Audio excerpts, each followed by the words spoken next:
Hey guys, and welcome back to this channel. In this video I'll be showing you guys how you can create this video inside of a logo edit on CapCut PC. It is actually super simple.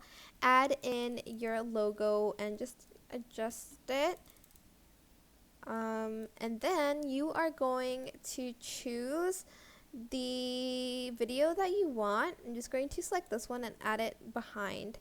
Then you're going to select the logo, go to blend mode and choose either the screen or darken according to like the color of the text of your logo.